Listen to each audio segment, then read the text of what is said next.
শিবিরের উদ্বোধন করেন অর্থমন্ত্রী বাদল চৌধুরী। মোট 22 জন রক্তদাতা স্বেচ্ছায় রক্তদান করেন। অন্যান্য বছরের ন্যায় এবারও এক রক্তদান শিবিরের আয়োজন করেছিল রাজধানীর কৃষ্ণনগর এলাকার স্কাইলার ক্লাব। আজকের এই রক্তদান শিবির ছিল ক্লাবের 9ম রক্তদান শিবির। এই রক্তদান শিবিরের উদ্বোধন করেন অর্থ ও পূর্ত দপ্তরের মন্ত্রী বাদল চৌধুরী। অন্যান্যদের মধ্যে উপস্থিত ছিলেন বিধায়ক রতন দাস, পুর পরিষদ সুবল ভট্টাচার্য প্রমুখ। মন্ত্রী বাদল চৌধুরী বলেন, স্কাইলার ক্লাব প্রতি বছর এই ধরনের রক্তদান শিবির করে থাকেন। তিনি ক্লাব কর্তৃপক্ষের এই উদ্যোগকে স্বাগত জানান। মিনিমাম আমরা বিষয়ে এখন কোথায় কোথাও আমরা চিহ্নিত করি, একই রাস্তা হাঁটতে গিয়ে একই মন্দির ঢুকতে দিই কোন মানুষের শরীরে ডাক্তার কাজ শরীরে ঢুকতে হবে, এই চাপ বা সাথে দিকে থাকবে কিছু না। যারা মানুষে আমাদের যে অভিজ্ঞতা 80 সাল থেকে আজকে 2013 সালে যে কত মানুষ তার জীবন দিতে হয়েছে, রক্ত দিতে হয়েছে, সারা ত্রিপুরার একটা পাড়া যদি বলেন রক্তাক্ত হয়নি, এই মনে কিন্তু কম আছে। সুযোগে আজকে তাদের খুবই তাদের রক্তদান আমি শুধু বলতে চাই, আমাদের জাতীয় ঐক্য মানে রক্ষা, সংহতি রক্ষা, দেশের অখণ্ডতা, এগুলিকে রক্ষা করা আজকে আমাদের সামনে সবচেয়ে বড় কাজ পর্যায়ে হয়ে দাঁড়িয়ে। আমরা একটাই দেশ, এটা হচ্ছে ভারতবর্ষ। আজকের এই রক্তদান শিবিরে মোট 22 জন রক্তদাতা স্বেচ্ছায় রক্তদান করেন। ব্যুরো রিপোর্ট, খবর ত্রিপুরা। উদয়পুর ছাতাড়িয়া উচ্চ বিদ্যালয়ে ত্রিপুরা তফসিলি জাতি সমন্বয় সমিতির অঞ্চল সম্মেলন অনুষ্ঠিত হয়। উপস্থিত ছিলেন মন্ত্রী রতন ভৌমিক। আজ সারা ত্রিপুরা চুক্তিবদ্ধ শিক্ষক শিক্ষিকা ও অন্যান্য কর্মচারী সমন্বয় সমিতি উদয়পুর বিভাগীয় কমিটির উদ্যোগে দ্বিতীয় ত্রিবার্ষিক সম্মেলন অনুষ্ঠিত হয় উদয়পুর টাউন হলে। সম্মেলনের উদ্বোধন করেন বিধায়ক মাধব সাহা। প্রধান অতিথি হিসেবে ছিলেন ত্রিপুরা তফসিলি জাতি কল্যাণ, পানীয় জল, স্বাস্থ্য ও পর্যটন দপ্তরের মন্ত্রী রতন ভৌমিক। এছাড়াও উপস্থিত অন্যান্যদের মধ্যে ছিলেন এটিসিটি এর রাজ্য সভাপতি রাজকুমার চৌধুরী, টিজিটি এর সভাপতি গোপাল দাস, টিইসিসি এর সম্পাদক নিরঞ্জন দেবনাথ ও আরএমএস এর সম্পাদক সমরেশ দাস। সম্মেলনে সভাপতিত্ব করেন তনুশ্রী ভৌমিক ও মান্না চক্রবর্তী। প্রতিবেদন পেশ করেন পরিচালক মণ্ডলীর সদস্য অধীর চন্দ্র দাস। এদিন সম্মেলনে মোট 12টি ইউনিট থেকে 245 জন প্রতিনিধি অংশ নেয়। মহারানী, তুলামুড়া, শালগড়া, কাকরাবন, মির্জা, শহর পশ্চিম, ধ্বজনগর, বাগমা, মাতাবাড়ি, গর্জি এবং কিল্লা প্রতিনিধিরা সম্মেলনে যোগ দেয়। বক্তব্যে বক্তারা বলেন, দেশে কোটি কোটি লোক বেকারত্বের জ্বালা যন্ত্রণায় ভুগছে। এমনকি রাজ্যে 40 থেকে 45টি চাকরি দেবার সুযোগ রয়েছে কেন্দ্রের হাতে।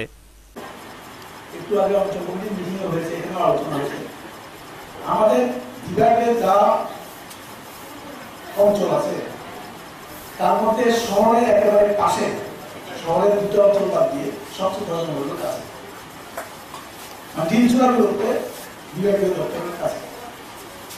ইচ্ছে যদি আমরা করি তাহলে এই সংগঠনটা কিন্তু আমরা এখানে খুব ভালো শক্তিশালী করতে পারি।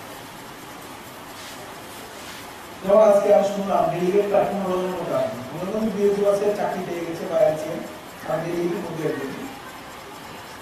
দ্বিতীয়ত আমি শুনেছি যে আলোচনাও কংগ্রেসরা খুব ভালো করে করেনি। মানে এই বিগত 3 বছরে আমরা দুর্বলতা কেন হলো, কি কারণে করতে পারলাম না, ভালো করতে পারলাম না, এটা আলোচনা সবাই করেনি। এটা কিন্তু আশা করা যায় না। আমি আবার বলছি, দিয়ে সুযোগ বিভাগের সাহায্য নেওয়া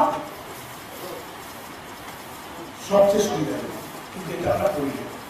এখানে একটু দুর্বলতা আমি খোলাখুলি বলবো, আমাদের যারা বিভাগের মেম্বার আছেন তারা দুর্বলতা, আমাদের যে অঞ্চল কমিটি আছে যারা চালিয়েছেন তাদের দুর্বলতা।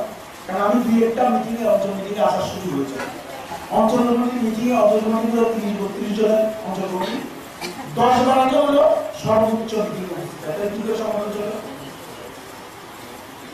মাঠেই যদি ঠিক না থাকে হাতটা চলবে? অঞ্চল কমিটি ঠিক আছে, নিজেরা মিটিংয়ে করে না, কি করবো, কি হয়েছে, কি করা দরকার, বিভাগের কি কর্মসূচি আছে, এটাই জানেন না, তারা কি করে। নির্বাচন করার ক্ষেত্রে আমাদের শ্রেণী দৃষ্টিভঙ্গি করতে হয় প্রার্থী যান, নাহলে ব্যক্তিগত পছন্দ আত্মীয় স্বজন এগুলি আমাদের কাজ করে। এটা যাতে কাজ না করে, এটার জন্য পার্টি, বামফ্রন্ট, মন্ত্রিসভা সবাই মিলে চেষ্টা করছে, তারপরে কাজ করে। আমাদের দায়িত্ব, সংগঠনের দায়িত্ব এইগুলি যাতে না হয়। উদয়পুর থেকে বাণীব্রত দত্তের রিপোর্ট, খবর ত্রিপুরা। টানা বর্ষণে সোনামুড়ার কুলবাড়ি সীমান্ত লাগোয়া প্রায় 200 খানি জমির উপর দিয়ে বইছে জল, কৃষকদের মাথায় হাত। টানা বর্ষণে নাজেহাল কৃষকরা। গতকাল থেকে টানা বর্ষণের ফলে ব্যাপক ক্ষয়ক্ষতির সম্মুখীন হতে চলেছেন কৃষি মহকুমা সোনামুড়ার কৃষকরা। সোনামুড়া মহকুমার কুলুবাড়ি গ্রামের সীমান্তের ফেন্সিংয়ের জন্য সীমান্ত লাগোয়া জাতীয় ভারতীয় ভূখণ্ডের প্রায় 200 খানি আবাদি জমি সম্পূর্ণরূপে চলে গেছে জলের তলায়।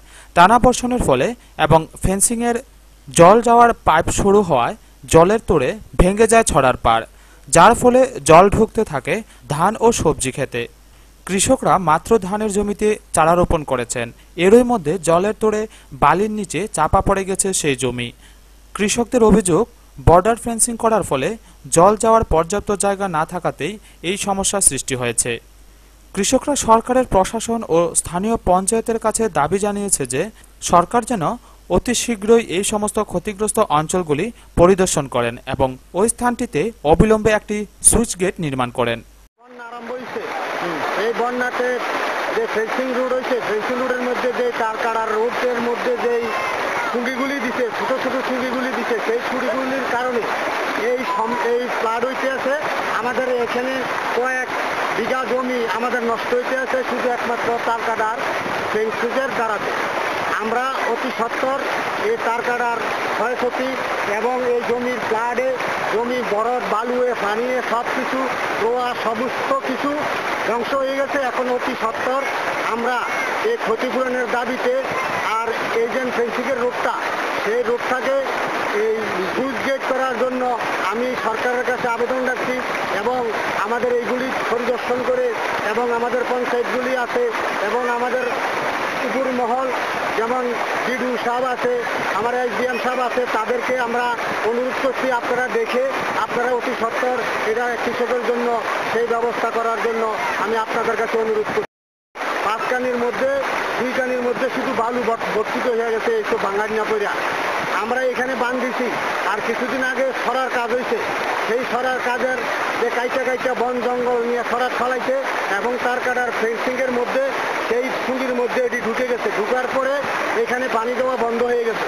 বন্ধ হওয়ার কারণে এদিক দিয়ে সরার আইল ভাঙ্গা সমস্ত জমি, আমাদের রোয়া জমি সমস্ত কিছু কৃষকের ক্ষয়ক্ষতি হইয়া এখন সর্বনাশার মধ্যে আমরা সরকারের কাছে আবেদন রাখছি। সেই সরকার এসে উচ্চতর কর্মকর্তারা এসে যেমন আমাদের এইসব জিনিসগুলি দেখে তারা সহযোগিতা করে আমাদের এই কৃষকদের বাঁচানোর জন্য আমরা আবেদন করছি। আমি এই কথাই বলি, আমি শেষ করছি। তো এই যেমন তার কাটার ফিনসিনের রোডে চুঙ্গি দিছে চিকন, এটা অনকা জমি পার ভাঙ্গিয়া জমি নষ্ট হয়েছে, আমরা অনেক ক্ষতিগ্রস্ত হইতে আছে। এটা আমরা কিছু সাহায্য লাগবো, কি করা যায় সরকার এটার একটু দাবি জানাই দেবে সরকারের কাছে। টানা বর্ষণে গ্রামের বেশ কয়েকটি স্থানে বন্যার রূপ নিয়েছে। একই কৃষকদের জমিতে জল ও মাটি ঢুকে গেছে, অপরদিকে কচিকাচাদের দেখা গেছে মাছ ধরতে। ফলে কৃষকরা যে ব্যাপক ক্ষতির সম্মুখীন হতে চলেছে তা বলার অপেক্ষা রাখে না। জল টল সরাই দেয় না, বন্ধার হয়ে দিছে, এর লেগে জলটা যায় না, না দেওয়ার পরে এই সরার লাল তেল সব ভাঙ্গে যেতে আছে, ভাঙ্গে নষ্ট হয়ে যেতে আছে। কিরকম কত কানি ক্ষয়ক্ষতি হয়েছে? আর কত কানি ধর না 20-25 কানি জলের তলে। হ্যাঁ, জলের তলে। পশ্চিম দিকে সাফ করে না, বন হয়ে দিছে, বনের লেগে জল যায় না। জমিগুলো এত করছে না, এখন বৃষ্টি তো ফ্লাড হয়ে গেছে, আবার জমি টমি রোয়া নিচে পড়ে গেছে, জলে নষ্ট হয়ে যাবো। তারপরে কিছু উঠছে, এটি তো তখন আবার জল লাগে, অনেকদিন দেখতে হইব, জল চলন ছাড়া রোয়া টোয়া লাগানো যাচ্ছে না। ক্ষতি হয়েছে, সরকারের কাছে কোনো দাবি আছে না? ক্ষতি এটা তো সরকারের কাছে তো দাবি থাকবে। বৃষ্টি নষ্ট হয়ে গেছে, সবজি খাত নষ্ট হয়েছে। অপরদিকে টানা বর্ষণে সোনামুড়া নগর পঞ্চায়েত এলাকার 5 নং, 8 নং ও 10 নং ওয়ার্ডের বেশ কিছু বাড়িতে উঠে গেছে জল। কয়েকটি স্থানে রাস্তাও চলে গেছে জলের নিচে। খবর পেয়ে ওই সমস্ত এলাকাগুলিতে ছুটে যান নগর পঞ্চায়েতের chairman Narayan Chakraborty, vice chairman Abu Taher, নগর পঞ্চায়েতের এক্সিকিউটিভ অফিসার সুব্রত চক্রবর্তী সহ ওই সমস্ত ওয়ার্ডের কমিশনাররা। তারা ক্ষতিগ্রস্তদের আশ্বাস দেন যে এই বর্ষার মরশুম শেষ হলে শহরের ড্রেনগুলিকে পরিষ্কার ও প্রশস্ত করার পরিকল্পনা রয়েছে। শিক্ষিকা ও অন্যান্য কর্মচারী সমন্বয় সমিতি উদয়পুর বিভাগীয় দ্বিতীয় ত্রিবার্ষিক সম্মেলন অনুষ্ঠিত হয় উদয়পুর টাউন হলে। এতে উপস্থিত ছিলেন মন্ত্রী রতন ভৌমিক, বিধায়ক মাধব সাহা প্রমুখ। আজ সারা উদয়পুর জুড়ে চলছিল ত্রিপুরা তফসিলি জাতি সমন্বয় সমিতির অঞ্চল সম্মেলন। সম্মেলন হয় মহারানী, কাকরাবন, জামজুড়ি এবং ধ্বজনগর সহ মোট 4টি স্থানে। তবে ধ্বজনগর অঞ্চল কমিটির 6ষ্ঠ অঞ্চল সম্মেলন অনুষ্ঠিত হয় উদয়পুর ছাতাড়িয়া উচ্চ বিদ্যালয়ে। এদিন সম্মেলনের প্রত্যেকটির আনুষ্ঠানিক উদ্বোধন করেন তফসিলি জাতি কল্যাণ দপ্তরের মন্ত্রী রতন ভৌমিক। এছাড়াও উপস্থিত ছিলেন সিআইটিউর বিভাগীয় কমিটির সদস্য শঙ্কর দাস, জেলা পরিষদের সদস্য বিজয় চক্রবর্তী সহ অন্যান্যরা। এই সম্মেলনে 6টি ইউনিট থেকে মোট 121 জন প্রতিনিধি অংশ নেয়। সম্মেলনের প্রস্তাব পেশ করে কাকলি সরকার ও স্বপন সরকার। উদ্বোধকের ভাষণে মন্ত্রী রতন ভৌমিক সংগঠনকে আরও সুন্দরভাবে পরিচালনার জন্য আহ্বান রাখেন। এমনকি সুযোগ সুবিধার ক্ষেত্রেও নিজেদের মধ্যে ভাগ বাটোয়ারা যাতে কোনো রকমভাবে না করা হয় তার কথাও স্পষ্টভাবে শুনিয়ে দিলেন। 76 জন কর্মচারী প্রতিদিন করছে। আপনাদের হয়তো মনে হতে পারে আমাদের দেশ চালায় কংগ্রেস দল, তারা তো মাঝে মধ্যে গিয়ে বলে বেকার ভাতা ফর্ম ফিল আপ করো, চাকরি আমরা দিয়ে দেবো ঘরে ঘরে একজন। মনে হতে তারা দেশ চাকরি তারা দেবে, চাকরি তো দিতেই পারে। বিভ্রান্ত মানুষ নির্বাচনে তো আমরা দেখেছি, কিন্তু বাস্তবে এটা যে চাকরি আমাদের করছে এবং চাহিদা বা পারিপার্শ্বিক পরিস্থিতি সে আলোচনার ভিত্তিতে আমাদের অন্যান্য অংশের মানুষের সাথে আপনাদেরও কি করা উচিত আলোচনা করেছেন। এটা যে কঠিন অবস্থার মধ্যে দিয়ে আমরা চলছি, এই অবস্থা যদি উপলব্ধি আমরা না করতে পারি তাহলে আপনার যে লড়াই, সেই লড়াই কখনো ফলপ্রসূ হবে না। কারণ আমি বলতে পারি বর্তমান সময়ে আমাদের গোটা পৃথিবীতে যে নীতি, এই নীতিটাই হলো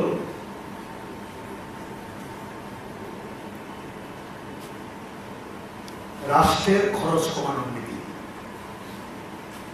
গোটা বিশ্বে, এবং তার জন্য চাপ তৈরি হচ্ছে যাতে সরকার খরচ কমানোর তার দায়িত্ব থেকে সে সরে দাঁড়ানো। তাতে দেখবেন মিশর, গ্রিস, এই সমস্ত উন্নত দেশ, জাপান, জার্মানি, আমেরিকা তো আছে, তাদের দেশেও তাদের একটা সময়, বিশেষ করে প্রথম মহাযুদ্ধের পর পৃথিবীর বিভিন্ন দেশের মানুষের কল্যাণের জন্য, কল্যাণের নাম করে যে সুযোগগুলি সাধারণ মানুষের জন্য সম্প্রসারিত করা হয়েছে, এমনকি শিক্ষক কর্মচারীদের এই অধিকারগুলি আস্তে আস্তে কমিয়ে দেওয়া হচ্ছে, ছিনিয়ে নেওয়া হচ্ছে। অর্থনৈতিক মন্দা এর আগে কখনো পৃথিবীর মানুষ লক্ষ্য করেনি।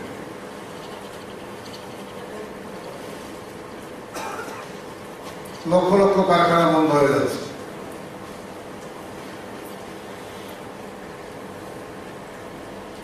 লক্ষ লক্ষ শ্রমিক যারা কর্মরত তারা বেকার হয়ে যাচ্ছে,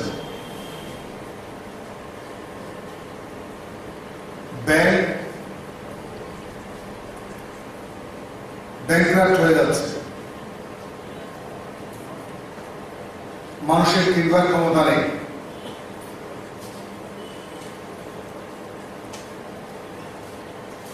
এই মন্দাকে মোকাবেলা করার জন্য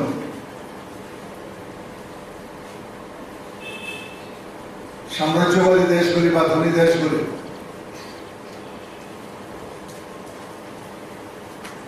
এইরকম বড় বড় ব্যবসায়ী প্রতিষ্ঠান, যাদেরকে আমরা কর্পোরেট সংস্থা বলি,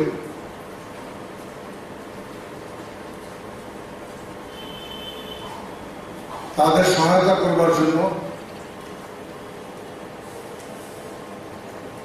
তারা যাতে মাথা তুলে দাঁড়াতে পারেন,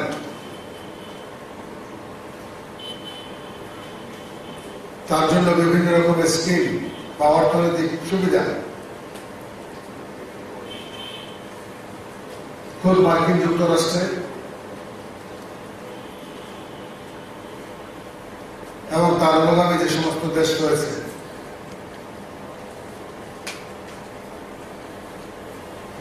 এরকম সাম্রাজ্যবাদী দেশ অনেক নাম উল্লেখ করা যায়। প্রায় প্রতিটি ধনী দেশে খোদ মার্কিন যুক্তরাষ্ট্র সহ লক্ষ লক্ষ শ্রমিক শ্রমজীবী মানুষ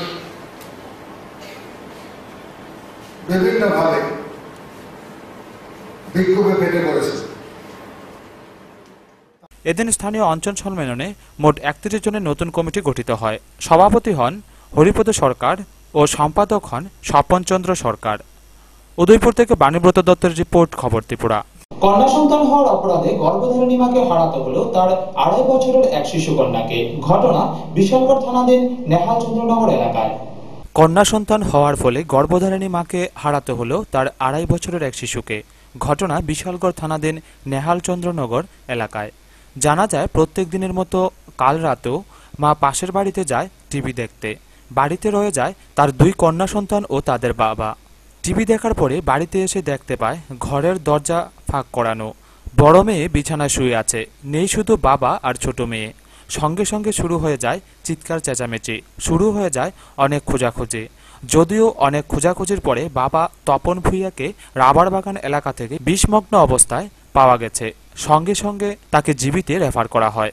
পরবর্তী সময়ে তার কাছ থেকে জানা যায়, নিজ কন্যা সন্তান সুপ্রিয়া ভূঁইয়াকে হত্যা করে রিংকুর মধ্যে ফেলে দেয়। আজ সকালে গ্রামবাসীরা জল আনতে গিয়ে দেখতে পায় ওই মৃত কন্যা সন্তানটিকে। খবর যায় বিশালগড় থানায় এবং দমকল বাহিনীর অফিসে। পরে দমকল বাহিনী এসে শিশু কন্যাটিকে উদ্ধার করে।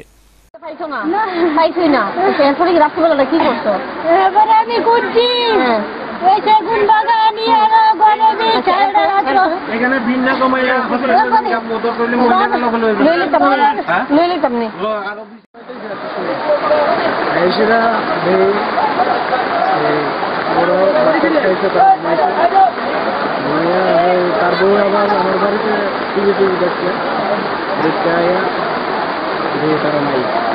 কে নাই? তার বউ আয়া যে নাই, বাচ্চা নাই, বাচ্চা নাই, তো নাই। সবাই মিলে পাইলাম না, তাহলে বুড়গালা এইখানে কুয়ার মধ্যে আছে। আপনার কি পাবে টের পাইছেন? সকালবেলা দেখা গেছে, পালগুলো দেখা গেছে। আমি তো গেছি রুগী লিয়ে। কে ফেলাইছে বাচ্চাটা? কে ফেলাইছে? আমি তো গেছি না। হের বাড়িতে আর কে কে আছে? হের বাড়িতে হের বউ আছে, বাচ্চা আছে। হের যে মেয়েটারা ফেলাইছে ওনার বাবা কই? ওনার বাবা যদি কি হয়েছে ওনার বিষ খাইছে বলে। মানে বাচ্চার মা কান্নাকাটি করতেছে, তারপর আমরা সবাই খোঁজাখুঁজি করলাম। কিন্তু রাত্রিবেলা প্রায় 12টা নাগাদ মানে খোঁজাখুঁজি করছি, কিন্তু হেরে পাওয়া গেছে না। আজকে মানে সকাল 5টার সময় হেরে পাওয়া গেছে, তার বাড়ি থেকে প্রায় 0.5 কিলোমিটার দূরে। হ্যাঁ, মানে হে নাকি মানে আগের দিন রাতে বিষ খাইছে, এমন পাওয়া গেছে। মানে মুখে গন্ধ পাওয়া গেছে। এর এমন কোনো হয়েছে না। বাচ্চাটার বাবার? বাচ্চার বাবা, হ্যাঁ। কিন্তু দেখা গেল মানে তেমন একটা অসুস্থ হয়েছে না। তবে আপনার কি মনে হয় এটা মানে মারারই কোনো পরিকল্পনা নাকি? মানে হ্যাঁ, ইচ্ছাকৃতভাবে করছে, পরিকল্পিতভাবে মারছে। হ্যাঁ, পরিকল্পিতভাবেই মারছে। এরা এমনও শুনছি যে হ্যাঁ মানে বাজারে মানে হ্যাঁ মানে অত্যন্ত ড্রিঙ্ক করছে আর কি। ড্রিঙ্ক করে এসেরা বাড়িতে এসেরা এই ঘটনাটা করছে। আর হ্যাঁ, তারপরে হ্যাঁ গেছে। হ্যাঁ, আবার আরেকটা মেয়ে আছে বড়, এই মেয়েটা নিয়ে আসে হ্যাঁ মানে আরেক বাড়িতে গেছে আর কি। প্রায় 9টার সময় বাড়িতে এসে যে বাচ্চাও নাই, স্বামীও নাই বলে। বিশালগড় থেকে শম্পা ভূমিকের রিপোর্ট, খবর ত্রিপুরা। সিটি সেন্টার বলাকা অডিটোরিয়ামে রিলিজ হলো বাংলা ছবি অলিভ সুখ। উপস্থিত ছিলেন ছবির 2 অভিনেত্রী ঋতুপর্ণা সেনগুপ্ত ও সোহিনী সেনগুপ্ত। বাংলা সিনেমার জগতে এই মুহূর্তে আর কোনো পরিচালক নেই যাদের পরপর 3টি ছবি জনপ্রিয়তার শীর্ষে পৌঁছতে পেরেছে। গতকাল আগরতলায় এসেছিলেন তাদের তৃতীয় ছবি অলিক সুখের প্রিমিয়ার শোতে। রাজধানী আগরতলার সিটি সেন্টারে বলাকা অডিটোরিয়ামে গতকাল অলিক সুখ ছবিটি রিলিজ হয়। এই উপলক্ষে আগরতলায় এসেছেন ছবিটির প্রধান দুই অভিনেত্রী ঋতুপর্ণা সেনগুপ্ত এবং সোহিনী সেনগুপ্ত। এসেছেন ছবির প্রযোজক অতনু রায়চৌধুরী সহ অন্যান্য কলাকুশলীরাও। প্রিমিয়ার শোকে কেন্দ্র করে দুপুর 2:30টায় সাংবাদিক সম্মেলন হয়। সেখানে ছবির প্রধান দুই অভিনেত্রী ঋতুপর্ণা এবং সোহিনী, পরিচালকদ্বয় প্রযোজক শ্যামসুন্দরের কর্ণধার রূপক সাহা, প্রিয়া এন্টারটেনমেন্ট এর কর্ণধার অরিজিৎ দত্ত উপস্থিত ছিলেন। সাংবাদিকদের বিভিন্ন প্রশ্নের খোলামেলা জবাব দিয়েছেন ঋতুপর্ণা এবং সোহিনী। এবং ইচ্ছের পর থেকে আমরা মুক্তধারা করি এবং মুক্তধারার পরে সাথে আরো পরিকল্পনা আছে একসাথে করবার। মানুষরা আমাদের কতটা চায় এবং আমাদের কতটা ভালোবাসে যে বারবার আমাদের ডাকে এবং আমরা তাদের ডাকে সাড়া দিয়ে এখানে পৌঁছে যাই।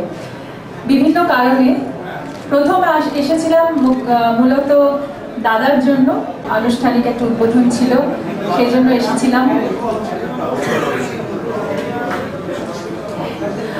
আগরতলা উৎসব উপলক্ষে এসেছিলাম, তারপরে এসেছিলাম আরেকটা অন্য বিশেষ কারণে, আর এবার আবার একেবারে আমার প্রিয় বিষয় নিয়ে আসা, যেটা হচ্ছে আমার ছবি। আমি খুব আনন্দ পাচ্ছি যে প্রথমবার আমরা আগরতলা এসেছি আমার ছবি নিয়ে। এটাই আমার কাছে সবচেয়ে বড় কথা, কারণ আমি ছবির জগতের মানুষ, ছবি নিয়ে সবসময় থাকি, ছবি আমার জীবন। সেই ছবি যখন আমরা আপনাদের কাছে পৌঁছে দিতে পারি বা আপনারা আমাদের আহ্বান করেন আমাদের ছবি নিয়ে আসার জন্য, এর থেকে বড় আনন্দের আর কিছুতেই হয় না। আর আমাদের মধ্যে সবাই উপস্থিত, আমাদের প্রযোজক অতনু রায়চৌধুরী, তাকে অসংখ্য ধন্যবাদ যে এই ধরনের একটা ছবি করতে এগিয়ে আসার জন্য, যেখানে অনেক সময় দেখা যায়। ব্যুরো রিপোর্ট, খবর ত্রিপুরা। শ্লীলতাহানি করতে গিয়ে গণরোষে পড়ল দুই যুবক। ঘটনা তেলিয়ামুড়ার খগেন্দ্রপাল কলোনিতে। শ্লীলতাহানি করতে গিয়ে গ্রামবাসীদের হাতে ধরা পড়ল দুই যুবক। তাদেরকে উত্তম মধ্যম দিয়ে পুলিশের হাতে তুলে দেয় এলাকাবাসী। ঘটনার বিবরণে জানা যায়, গতকাল বিকেল আনুমানিক 4টার সময় খগেন্দ্রবল কলোনির বাসিন্দা বকুল বর্মা ওনার ঘরে একা ছিলেন। তখন পাশের বাড়ির রবি ভৌমিক ও তার এক বন্ধু জয়কুমার দেবনাথ ওনার ঘরে যায় এবং ধস্তাধস্তি করতে থাকে। মহিলা কোনো মতে ঘর থেকে বের হয়ে চেঁচামেচি করলে এলাকাবাসীরা ছুটে আসে এবং তাদেরকে পাকড়াও করে স্থানীয় টিএসআর ক্যাম্পে নিয়ে যায়। ক্যাম্প থেকে তেলিয়ামুড়া থানাকে খবর দিলে পুলিশ যায়, কিন্তু যেহেতু এটি কল্যাণপুর থানা এলাকায় পড়ে, তাই কল্যাণপুর থানাকে খবর দিলে কল্যাণপুর থানার পুলিশ এসে তাদেরকে গ্রেপ্তার করে নিয়ে যায়। তাদের বিরুদ্ধে শ্লীলতাহানির মামলাও করা হয়। তেলিয়ামুড়া থেকে রাজীব রায়ের সাথে সঞ্জিত দাসের রিপোর্ট, খবর ত্রিপুরা। বিশালগড় বিভাগের টিজিটিএ মধুপুর শাখার নবম বিভাগীয় সম্মেলন অনুষ্ঠিত হয় গোকুলনগর কমিউনিটি হলে। উপস্থিত ছিলেন বিধায়ক নারায়ণ চৌধুরী। আজ বিশালগড় বিভাগীয় টিজিটিএ মধুপুর শাখার নবম দ্বিবার্ষিক সম্মেলন অনুষ্ঠিত হয় গোকুলনগর কমিউনিটি হল ঘরে। সম্মেলনে উপস্থিত ছিলেন টিজিটিএ বিশালগড় বিভাগীয় চেয়ারম্যান তথা কমলাসাগর বিধায়ক নারায়ণ চৌধুরী, টিজিটিএ বিশালগড় বিভাগীয় সম্পাদক পরেশ দেববর্মা, বিভাগীয় সহসভাপতি হারাধন দেবনাথ প্রমুখ। সম্মেলনে মোট 130 জন প্রতিনিধি অংশ নেয়। পরে নতুন কমিটি গঠিত হয় 25 জনকে নিয়ে, যার সভাপতি হন কনকাপ চৌধুরী ও সম্পাদক নারায়ণ দাস নিযুক্ত হয়। মধুপুর শাখা নবমত দ্বিবার্ষিক সম্মেলন। এই সম্মেলনে কর্মচারী বন্ধুরা আমাকে প্রস্তুতি কমিটির চেয়ারম্যান করছে।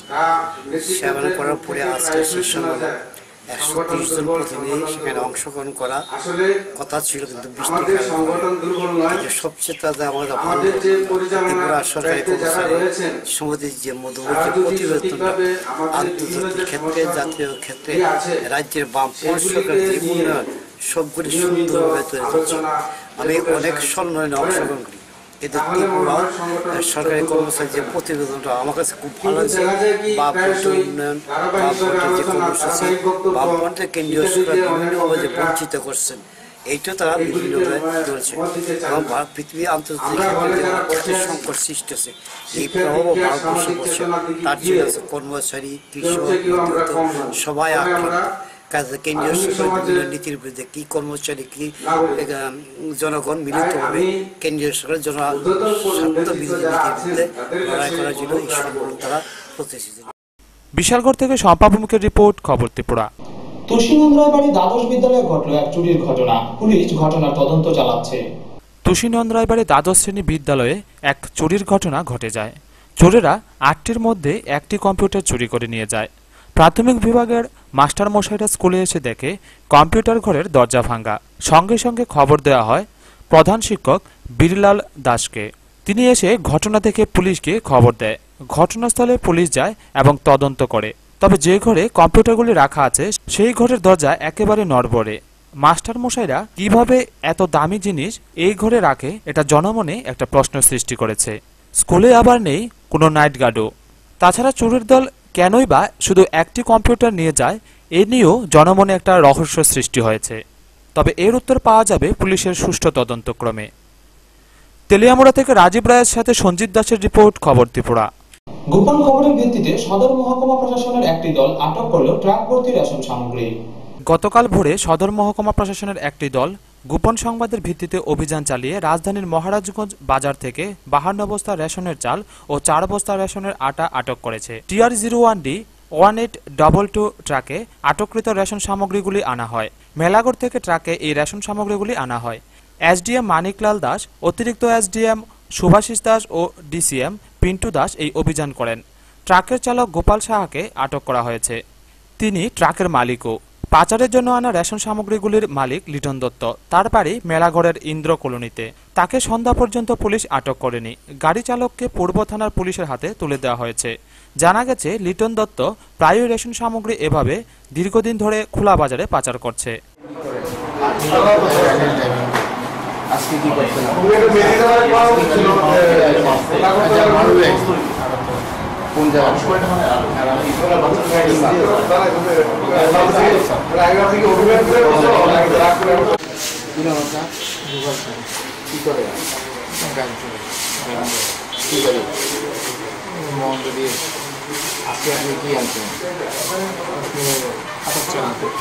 কোন জায়গা থেকে কত বস্তা?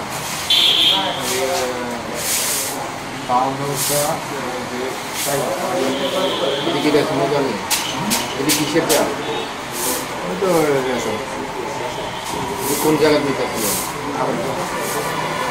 চালের মালিক কি আপনি? গাড়ি আমার চালের মালিক চালের কিনা গাড়ি কিনা গাড়ি না।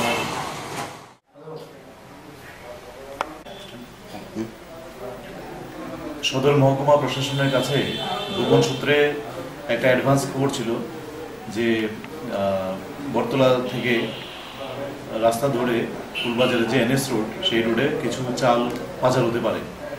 এবং সেই খবরের ভিত্তিতে আজকে ভোররাত্র থেকে এবং গাড়ির মালিকের যেটা আমরা দেখলাম, গাড়ির যিনি ড্রাইভার তিনিই গাড়ির মালিক বর্তমানে, গোপাল সাহা।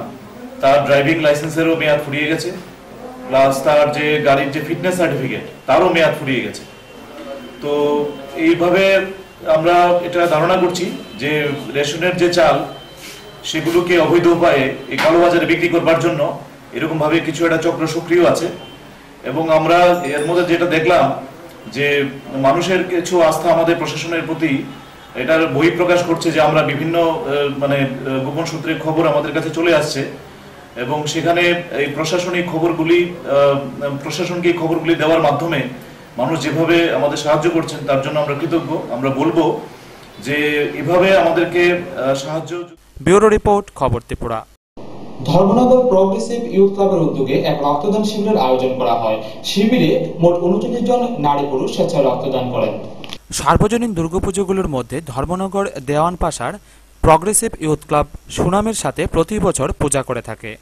এই দুর্গাপূজার পাশাপাশি বছরে বিভিন্ন সময় বিভিন্নভাবে সামাজিক কাজও করে থাকে। তারই অঙ্গ হিসেবে আজ আয়োজন করেছে স্বেচ্ছায় রক্তদান শিবিরের। এই শিবিরের উদ্বোধন করেন জেলা শাসক প্রশান্ত কুমার গোয়েল। মোট 36 জন পুরুষ এবং 3 জন মহিলা শিবিরে রক্তদান করেন।